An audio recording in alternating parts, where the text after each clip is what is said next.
Well, it's good to be together. Let's go ahead and have our prayer then. Creator of the universe, we thank you for the gift of life you've entrusted in us. Guard our hearts and attitudes that we may see as you see.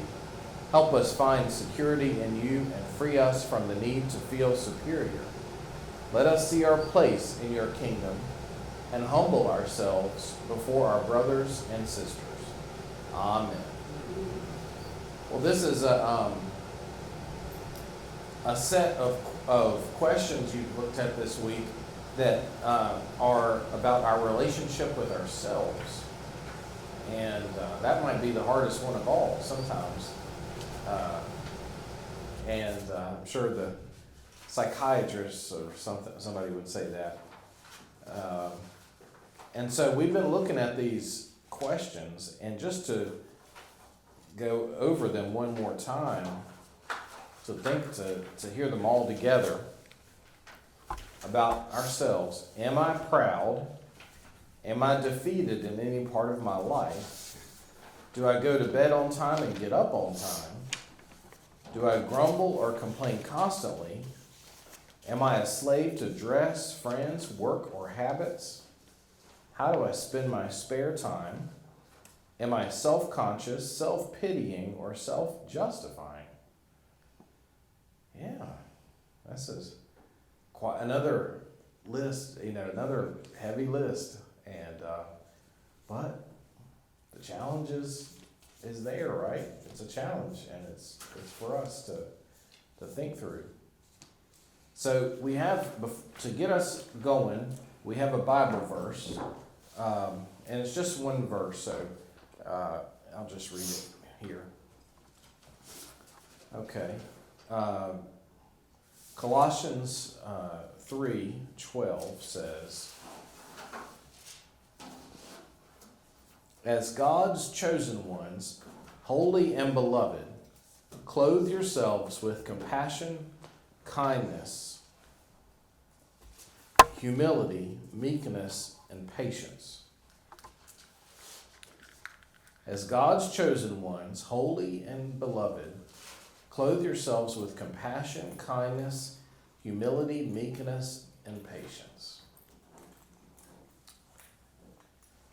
Now, as you encountered these questions, which one did you feel like you wrestled with the most? Yeah. I want clarification, okay? Sure. Pride, or am I proud, was wrapped up in a negative concept. Mm-hmm. And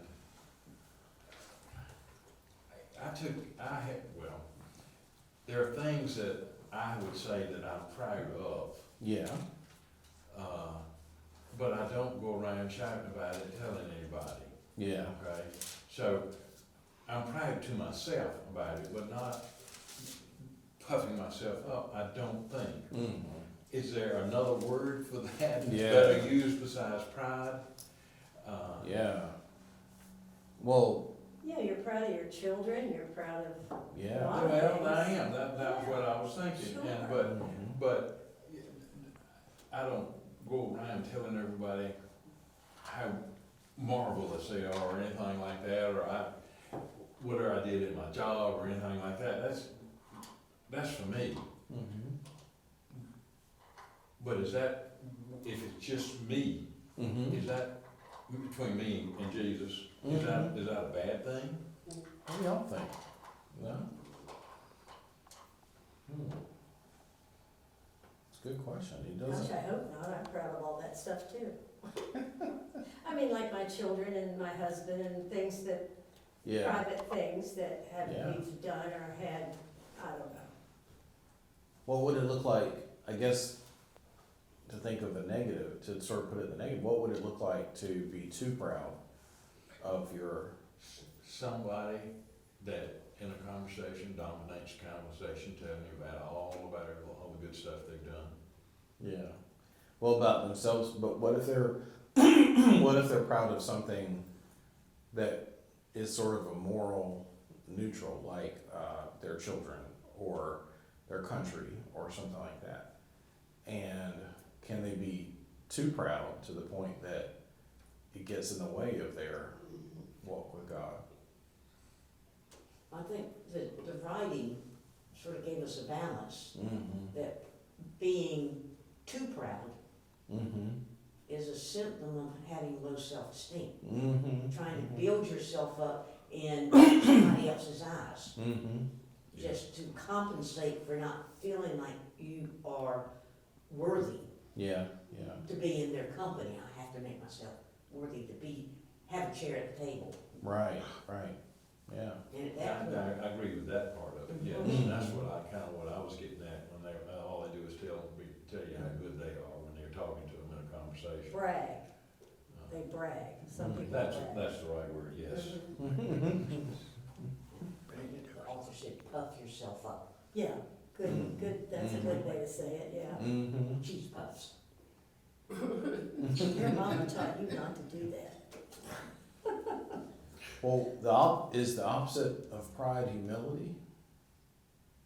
Pride what? Is the opposite of pride humility? So it's defined in here. Yeah. Yeah, I agree with that. Humility is certainly a Christian ideal, isn't it? Mm-hmm. So, Jesus taught us to be humble, didn't he? you're right. So if humility and pride are opposites, then there's a continuum between them. And we're supposed to be humble and not proud. So, but Can you take I wonder if- humbleness too far also? I don't know. That self-esteem. Jesus humbled himself to the point of obedience and death on a cross. I mean, Is that humbling himself? Someone once That's what told me the- that being, the word humble means teachable. well, yeah, Oh, sure it means that, and And it's, you know, other things too. But it's I don't know. It's just sort of pondering your question, Lee, because I guess I'd like to think that there's some things you could be proud of that's not bad to be proud of. But if pride is the opposite of humility, then what would it look like to be so humble about our children that we're not proud of our children? Is that a bad thing? We've been taught to be proud of them as a self-esteem You can be humble, but still have and proud. we should be proud. have positive feelings. Let's put it that way. Absolutely. Because I don't know what pride is. I'm struggling with that word. I think so too. Yeah. Positive feelings about what their accomplishments or whatever that might be, and maybe I'm just Yeah. talking around pride. No, that makes sense. Yeah. You should be proud of your home church, it was gorgeous on TV. thank you. We saw it, where did you see it? On TV. Okay. And it was beautiful, for our First Methodist in Morehead. Uh-huh. And we went there and. when That's we not lived my there- church. This is my church. I know, but you grew up there. And we went there in the sixties when we lived here, just because we knew people there and we got, invited to come there. Right. And it looked so beautiful on TV today. Why was it on TV? I don't even know. It was though. And it just looked really pretty. Yeah. So I was a little bit proud of it myself. Proud of the any Methodist church. Yeah. Well, that's interesting. They just disaffiliated from the United I Methodist know, I'm Church. not proud of that. Yeah. I don't know if I'm supposed to say that, but I don't like that whole idea. No, me either. But okay. So I we'll, will use the word pleased. that's Pleased interesting. a lot. Yeah. Now, say that's- that again, what was that? Pleased. You're- I am pleased as opposed to being I'm proud. Yeah. Maybe I'm that's pleased with the church Uh-huh. or whatever. or the children. With our church. With the children or whatever the Uh-huh. word is instead Yeah. of proud. Okay, Interesting. That's good. Thanks for indulging me in a thought exercise there. I wonder. Yeah. What other ones were? What was hard for you? For me, going to bed on time is hard. I get up on time because I have to, but to get my daughter to school, but going to bed on time. I waste my spare time. I'm bad about that. I don't know if you call it lazy or what, but And Wesley, I don't think he knew how to take a break, so I don't know if he's, I do. I don't know if he's the top of, the best example, or if he is an example of, burnout, but Well, it says he got up very early. But He did get up go early. to bed early? We didn't know that. When did he go to bed? I think in he order to went, get up so I think early? he went to bed pretty early, cause, you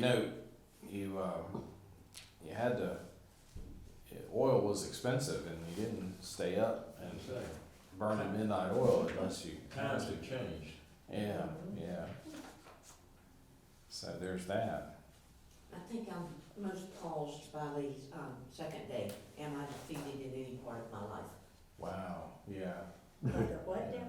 Am I defeated in any part of my life? Oh, that question, the second question, yeah. Yeah. Struggle with that sometimes, Yeah. especially this time of year. Yeah, seasonal things can bring us on. Yeah, No, I'm self-conscious. yeah. Let's get to that one in a minute, because we need to treat each one. Sorry, No, it's okay, but defeated, so number 2, I'm not going to. Doug was talking about that one before we came in today.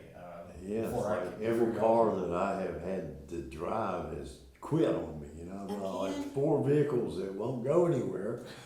And my friend has loaned me yet another one to drive. We're so happy Tuesday that you got your car fixed. Right? Yeah, the glow plug light blinked one time and the glow plugs heated up and it started, and I got here to Bible study last Tuesday. Mm-hmm. Had to get a jump to leave here to go back. cars are a pain in the neck and they have us over a barrel. I know, but when you've got like 4 options and none of them are available to you. What was it, one of the questions, let's see, what's this, the second one?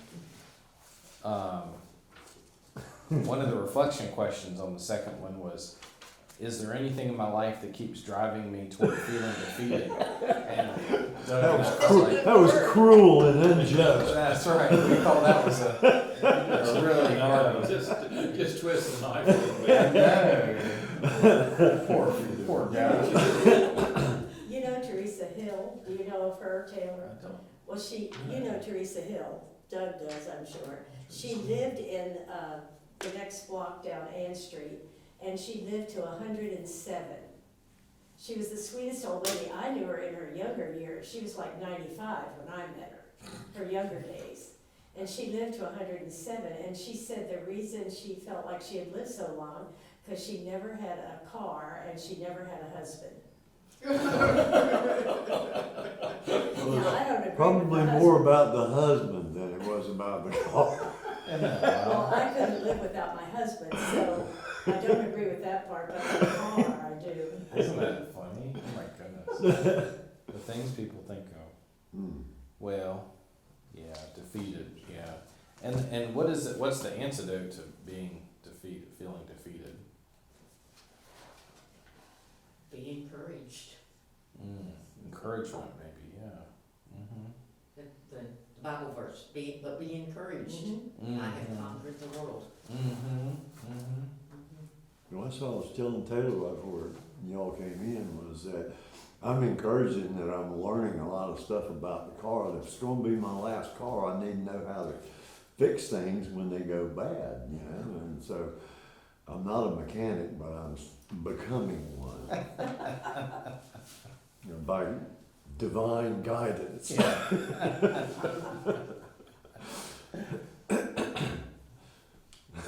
Well, let's take yours up, Sarah. Which one did you say it was? The number 7, the last one? I've always been self-conscious.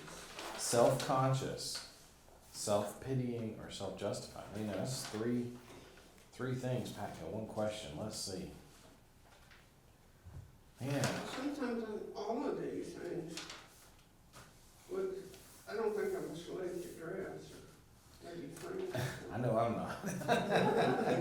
I mean, look, I just wear sweats and stuff. But I think you're wonderful. yeah, absolutely. Thank you.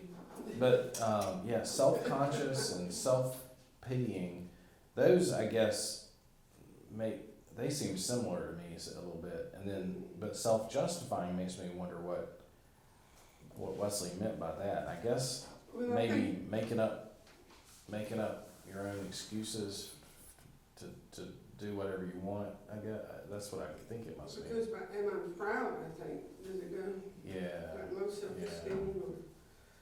self-justifying.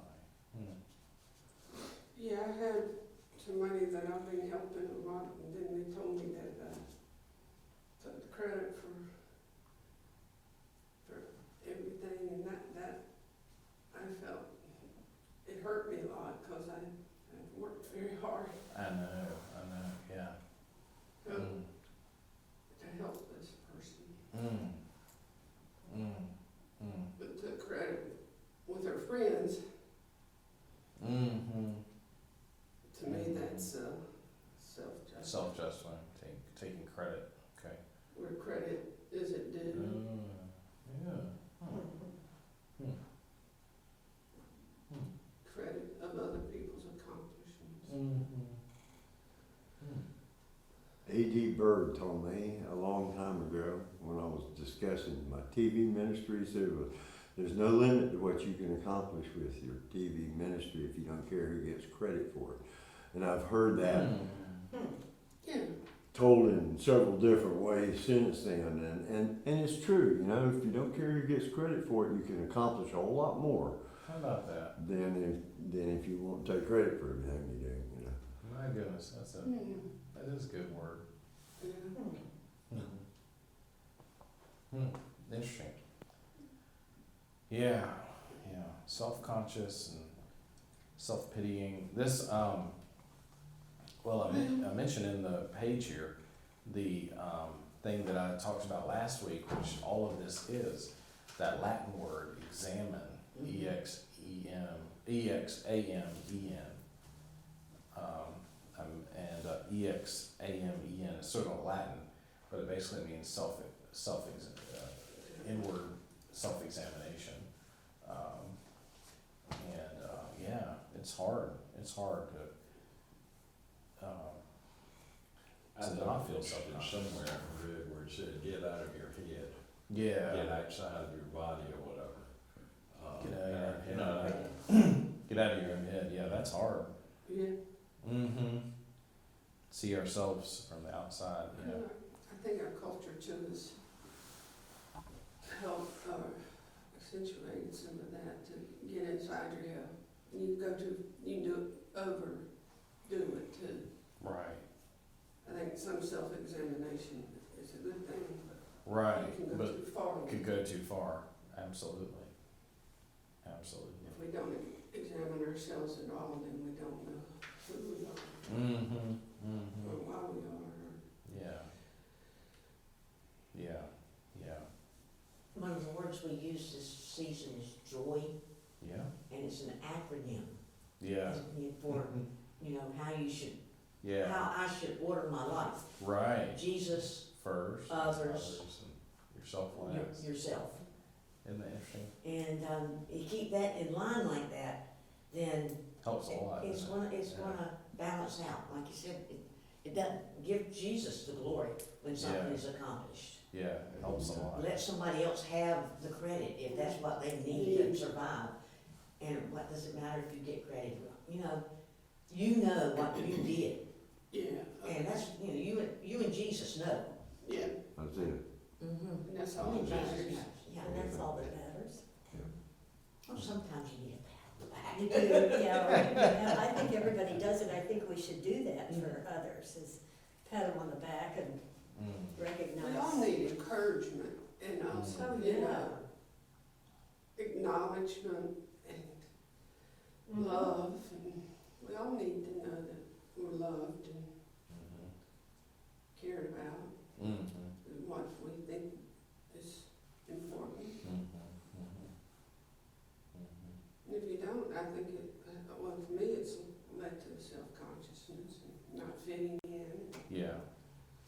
Yeah, that kind of stuff. yeah. You know, what, it was, when I think of stuff Wesley wrote, we see it in Paul sometimes too. There's this weird, sometimes he's real proud, and he's just like, you know, and then other times Paul is real self-depreciating, you know, too, to the point of just like, you know, like I'm a worm and all this kind of stuff. And I guess there's just I don't think we're wrong to do it, but I think part of our current modern situation, the way we think of the world in our day and time, as opposed to this day and time or Wesley's day and time, is through a sort of lens of psychoanalysis that they didn't have. They didn't think about things. They didn't psychoanalyze things. You know, they just talked in terms of virtues, platonic virtues, things like that, and so we're bringing sort of our, and it's not a bad thing. I'm not saying this, but we're bringing our modern sensibilities about self-esteem and therapy, cognitive behavioral therapy, and I'm okay, you're okay is, you know, book that's really good, Dr. Spock, and you know, when it comes to parenting, and we're bringing in a lot of stuff that's influenced our culture for you know, for 50 years This is our meeting. or 100 years if you count, you know, back to Freud and all that kind of stuff. You know, it's not bad. I mean, Wesley's age. They had grown in some things that the ancient Greeks were not on. But Any more about balance? what about balance? Balance, you know, to be checking yourself. Why am I feeling this way? Why am I doing this? And then balancing it off with, That's actually an example of, ironically, of what I'm saying is that we ask questions about work-life balance or something like that. Jesus didn't think about that. Paul didn't really think about that. Wesley didn't think about that. Doesn't mean I'm not saying we're just categorically wrong to think about it now. Maybe we're more enlightened than we were. But Jesus says, you know, leave everything and follow me. Pick up your cross and follow me. And I don't think he anywhere kind of said, he never really kind of equivocated around, like the guy wanted to bury his father. He didn't say, well, okay, you know, keep that. I don't think he ever used the word balance. And that's a healthy concept in in psychology. But we have to just sort of, I think it's good for us to name that as it is, what it is, as opposed to sort if of you go assume. too far with it, then you become self-absorbed Yeah. and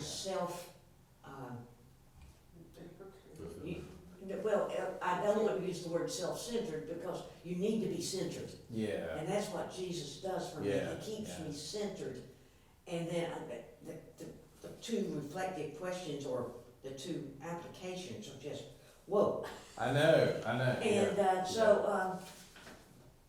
I didn't, balance wasn't the right word, but a self-check to keep from going so far that you become self-absorbed with, it's all about me. Yeah. And it's not. You know, the Bible verse says, no, That's right. look That's right. for others. That's what you're saying. And if we do that, then this world would be such a better place if we looked out for each other. I see what you're, yeah. All said.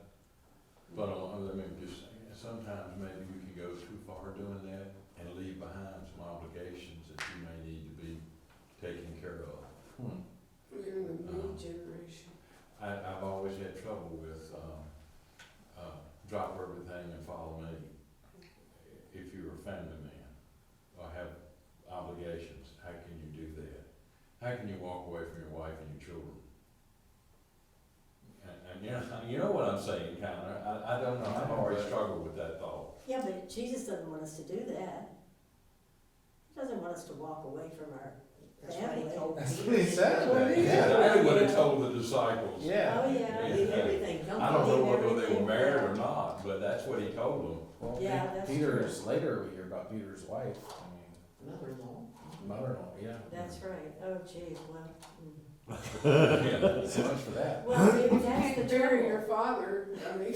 Yeah, you wouldn't let him go have, he would, you know, we, right now, we just, if we have a funeral and it's like whatever the family wants, what day do they want it, all that kind of stuff. And we'll move our ministries around to accommodate a funeral. Jesus didn't do that. He kept the ministry going. He just said, let the dead bury the dead. Oh, geez, yeah. I just say, that's why I struggle with that. So that's why I think ultimately what I'm doing is pushing back on our understandable efforts to equivocate or soften or put a little dose of, you know, I'm okay, you're okay in here, or put a little dose of stuff, because just to kind of give it that Jesus and Wesley push that makes it a challenge. That's why the program is called a challenge. If we were rising to any of these, really, I mean, then we can look at them again and go, well, could take that bar a little higher if we wanted to, you know, if we try. Could always go just a little higher, and that was just something that drove Wesley. And I guess when it comes down to it, you know, is it about being neurotic about, you know, doing the most and getting up the earliest and praying the most and journaling, all this stuff? Was he neurotic about it? Yeah, of course he was. But you know, wow, I mean, people followed somebody who was doing that, and they followed Jesus, who was telling them these things that made their heads spin and made them go, you know, huh. I mean, sometimes he told one fellow to sell everything he had and give the money to the poor, and then you can only then he said, can you follow me? Which is really scary. Only then can you follow me. And then in one case we don't find out what the person did, but in one of the Gospels it says the lawyer, I guess it was a lawyer, he went away sad because he had many. I think it says because he had many possessions, and it literally says because he had many possessions. So the idea was he just went, yeah, no. But doesn't Jesus come to the heart of my matter Mm-hmm. and say, this is, Diane, this is what I need you to do if you're Yeah. going to follow me? Yeah. Now, Jewel might get an entirely different message, Yeah. Yeah. you know, but God goes, he knew that that man's What they needed possessions to were hear. standing in Yeah. front of him. Yeah. He worshiped them more than he wanted That, that Yeah. more. Yeah. And so, you know, because it makes you, in our first world issues, Yeah. you know, can make us try to make us feel guilty about living in a nice house, not having to worry where my next meal's coming from, you know, not worrying, you know, about the things that some people in this world worry about. You know, do I give it all up and give it to them, and then what does that, you know, I don't know. I don't know if that's my issue anymore. I don't know, you know, or is it wrong to have more than we need? You know, is, even if you work for it, is it, if somebody else doesn't have all they need, is it wrong to have more than I need? Dorothy Day, anybody familiar with Dorothy Day? Catholic social worker. Oh, yeah. Mm-hmm. 1930s, and she was really a really big challenge on this. I mean, she lived off a vow of poverty and that kind of thing, but even though she wasn't a nun, but she said, that when Jesus says, if someone asks you for your coat, get, what is it, your Give them cloak, your cloak also. give 'em your cloak also, so, go that extra mile, literally, all that kind of stuff. Well, she said that part about a coat and a cloak meant that if you had more than one coat in your closet, then you've stolen one from the poor. Stolen. I mean, so some people would say, "Man, that's really extreme," and they would just go like, "Wait a minute." Yeah, because you have to have coats to match all your outfits. Oh, Are you Doesn't Jesus know that? are you a slave to dress, friends? So right, doesn't Jesus know that? So, I mean, she just sort of floored it with that statement. That one will haunt you. You won't be able to sleep tonight now that you got that one going around in your head. About So- the trees. Yeah. So, but I'm playing a game with them because I can always kind of one up. It can always come back with some kind of one up. But, no, that's okay, But that that's- makes you think.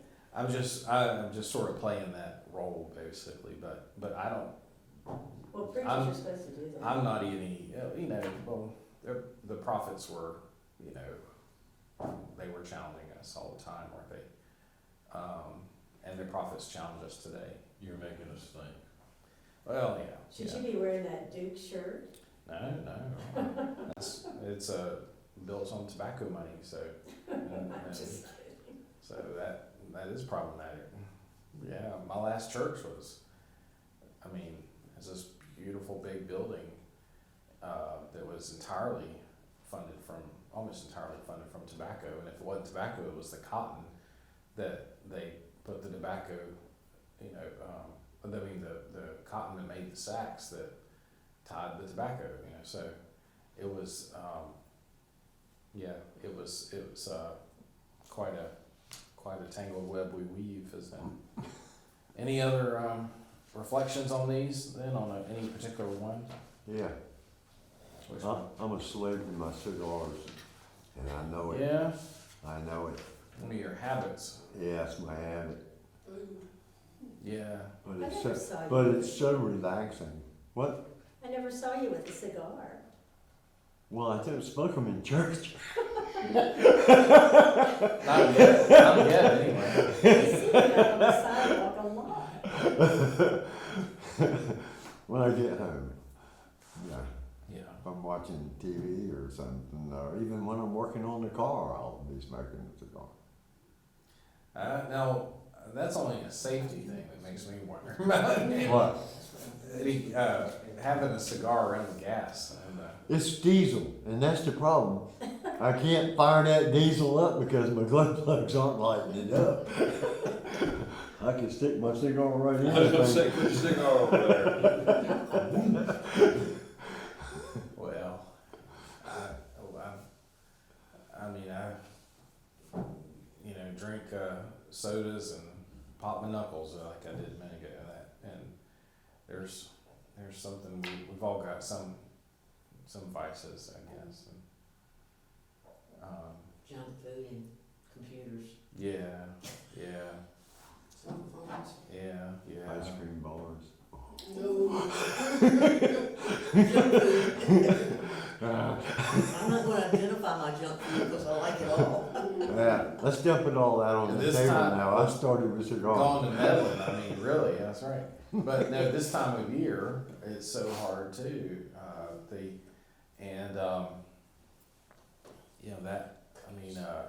What's the definition of gluttony? What do you consider gluttony?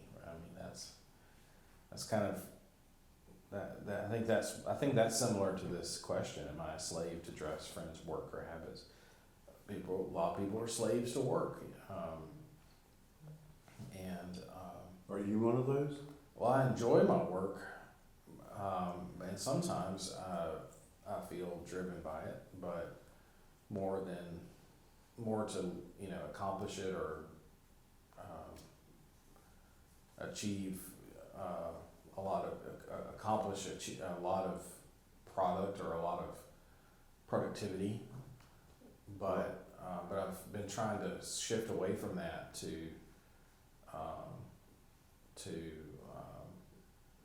more holistic spiritual approach, and spend more time taking care of my spirit instead of just generating whatever. Well, I it said is. that because of all the advanced stuff that is coming out, that obviously you had to plan for services in March, and it's, it's not even Christmas yet, yes. I So- do. I'm playing services. Some of y'all, well, he gets the emails, so he can get ready for the videos. But yeah, I plan the worship services months in advance, and that tends to help the musicians and a lot, and I've found that. And I'm not. I don't know if I'm only listening to Jesus, only listen to what God wants to say this coming Sunday, and that's all I'm focusing on right now. I don't know. I mean, I did that for years, but I like being out a few weeks from a text and sort of working on it, slowly working on, a couple sermons at a time to get them ready in time. So there's some workaholic stuff to drive that, but some of it's just can be pretty helpful, You practical. get your outline done, and then you wake up on Sunday morning and hear the Spirit say, put this in there. I do have I do have them fully written out, but but I make changes sometimes on Sundays, sometimes, and sometimes on Thursday, or sometimes a week before, so, and sometimes don't make any changes, just depends. Okay, I think we treated these real well here. Let's see. What would you, if you had to pick one, then that you wanted to put more focus on than any other? Not necessarily the one that's the hardest for you, but one that you feel like maybe you want to pick it and choose that question because it's more realistic for you as a goal. But this is a challenge. What is the challenge? Is to grow in these areas, not just to kind of beat ourselves up over them, right? So where do you want to grow? How do I spend my spare time? Right on, brother. What is spare time? Right, yeah. At what point does spare time separate itself from everything else that you're doing? That's what I'm trying to figure out, because in the morning when I get up at 3 o'clock, between 3 and 6, might be classified as spare time, but I'm spending it with the Lord. I'm spending it in determining what it is He wants me to do and what He has taught me throughout my life. So it's a lot of self-reflection. But it is in the consult of the Lord, Absolutely. telling me, well, this is why you did this is why you learned that, Yeah. so that you can do that. Yeah. So are you feeling like you need to find some spare time? Is that what you're saying? I just don't know what it is, maybe if you wanted to classify the time that I spend sitting in front of the TV watching Turner Classic Movies, if that's my spare time, then that's what that's what I do in my that sounds spare like- time. yeah. Spare Yeah. time. I fish. Yeah. And I don't think he's asking you to stop. I don't think he's asking us to stop having spare time. Wesley, in his own life was very driven, but his question is, how do I spend it? And it probably goes back to some of that, sort of that 18th century idea of the idle time as the devil's playground, kind of, that was that sort of Scottish common sense philosophy stuff that Benjamin Franklin was famous for. So, you know, I think he's just asking us to, that we're gonna have spare time, but, you know, think about if we're using, if, not to, it has to be productive, but are we getting ourselves into trouble, or are we doing something enjoyable or maybe productive? Yeah. Yeah. The prayer uses a word that is one of my strengths, and that's procrastination. Now that could be strengths. That could be when it comes to spare time, procrastination. Yeah, that might be a way that spare time is not so helpful if it's used for that. But I'm most productive when I have procrastinated, and there's a deadline. Have a deadline. And you have to catch up. When I catch up, it's just, You gotta get it done. Get it it's done. time to get it done. Right. Yeah, You know, it's not like I can do that later, I can do that later. This is what I do in my spare time this week. And, you know, so I gotta fit these things in. And so it doesn't need to be done until, you know, completed until Friday. So I'll work on that on Thursday. You know, if it's not a big thing. That's priorities. Yeah, prioritizing. you're a sprinter, not a long-distance runner, you know. Yes. Oh, You okay. Look at your desk. just kind of wait until the last minute and sprint. well, the writer of the material that I base this on was talking about this the Voyager spacecraft, which I happened to watch a little documentary about recently. And I mentioned, actually, as we were going in for choir today, too, it came up, interestingly, but, or coincidentally. Anyway, that the Voyager spacecraft in the 70s, or maybe early 80s, was passing maybe Saturn. I'm trying to think. It's one of the two that, or maybe it was Voyager 2, but it's one of the ones it's now left the solar system, and it still sends back, with its ancient technology, it still sends back scans and pictures and things, you know, low-res pictures, but it's still going amazingly. And anyhow, it got real far back and real far out there, and of course it was taking pictures of the nearest planet and what have you. But it turns out, I think it was Carl Sagan who was down at NASA on a sort of a unofficial capacity or something, and he was talking to the people, and he said, could you turn it around, turn the satellite around and take a picture of Earth from way out there? And they never thought about doing that. And they said, yeah, we can do that. And so they did. And when it came back, it was pale, they call it the pale blue dot. It was this dot, you might remember, it kind of made it on time. I know. Is that Carolina blue? Was it Carolina blue? And exactly. And I know remember, of course, you know, from the moon, the moon landings got that amazing shot of the Earth, you know, coming up over the moon.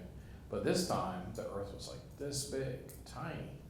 And it was a real, kind of like that other picture, it was a real cultural moment when people basically just really thought about, wow, we are just a fragile little marble in space spinning around a star. And The ending of the second Cosmos series with Neil deGrasse Tyson ended with with Carl Sagan talking about the pale blue planet. Yeah, And it's yeah. here on the screen. Yeah.